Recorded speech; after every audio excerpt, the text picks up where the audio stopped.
Hey guys, I've got a neat little story for you guys on this upcoming grave here.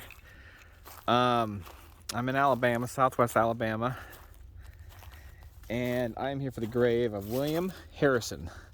He was called Grancer, aka the dancing ghost of Grancer Harrison, and he is the subject of several different ghost stories about his alleged spirit seen dancing at his gravesite near Kinston, Alabama. The story was featured in a lot of different books, but it was also in the 13 Alabama Ghosts, and Jeffrey is the subject of a country band, Granville Automatic. His grave, which is right over here, was originally covered with a wood frame shelter. The tomb has been vandalized quite a bit over the last 50 years and rebuilt a few times, and it was reconstructed in 2005. So, what makes this grave so unique? Well, Harrison was born in South Carolina around 1789, and he came here to Coffee County, Alabama in the 1830s and established a plantation nearby. He was very, very successful, but when he died, he had one condition. And that condition was to be buried in his feather bed. So he has his feather bed, and he was put on to his feather bed, and the tomb was enclosed around him. That was his dying wish, to be buried in his bed. And this tomb is in quite a bit of rough shape, as we can see. I'm not seeing any inscriptions or anything like that. They were probably lost as part of the vandalism, which I'll tell a story about in a minute. So we do a walk around. I see lots of coins and change left. Kind of a concrete covering of some sort. Probably was all block. You can see the layers there. I'm not seeing any inscription, so I'm sure the inscription was long ago lost.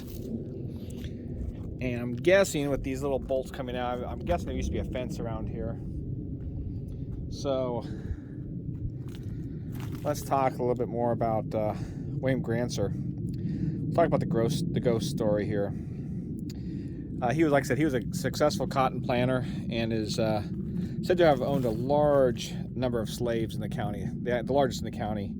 He hosted a lot of barbecues and dances and horse races every Thursday when possible. He loved these things so much that he had his slaves build a large dance hall just for the parties he sponsored. Grancer also had a pair of clogs or dancing shoes, and he wore them to the parties. I mean, the guy liked to have a good time. I want to keep walking around here a little further away here so we can see the whole site as I talk about the ghost story. The years passed, and Harrison was faced with the fact that he would not live forever. So he began to prepare for his final arrangements. Slaves were forced to travel to the brick kiln in Milton, Florida, and return with large loads of brick. Work began on this above-ground tomb that he was going to be buried in. In his last act of excess, Harrison was to be buried in his tomb with his dancing clothes on and his clogs lying under his feather bed.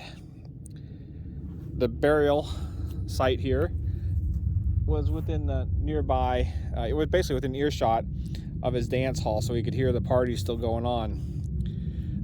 The end for Harrison came in 1860, and his burial orders were followed.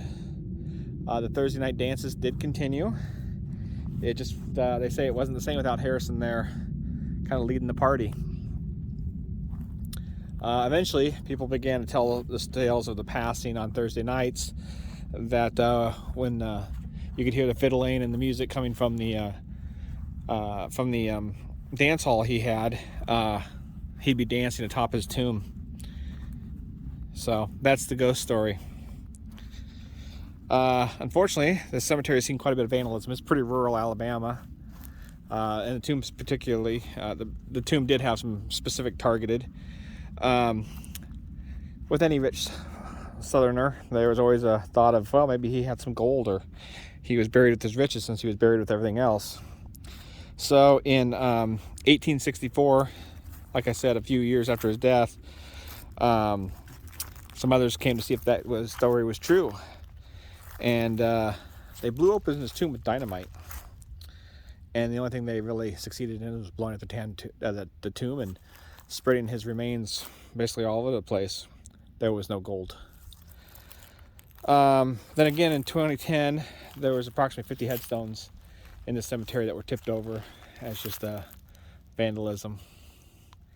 I suspect this one here beside the Harrison tomb of William M. Harrison appeared to be heavily vandalized,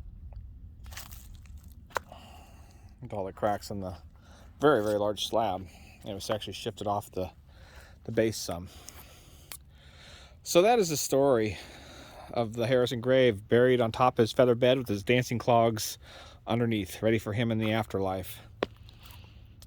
You can see a lot of the patches here on the tomb. A lot of repairs over the years, none recent.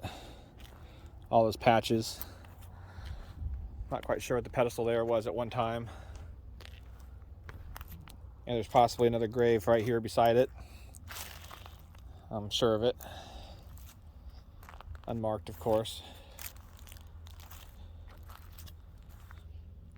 So there it is, the tomb of dancer Harrison. Hey guys, thanks for watching the video. Hope you enjoyed it. I post 4 or 5 times a month, usually just cemetery videos, the Goonies content, as well as just my travels, exploring, etc.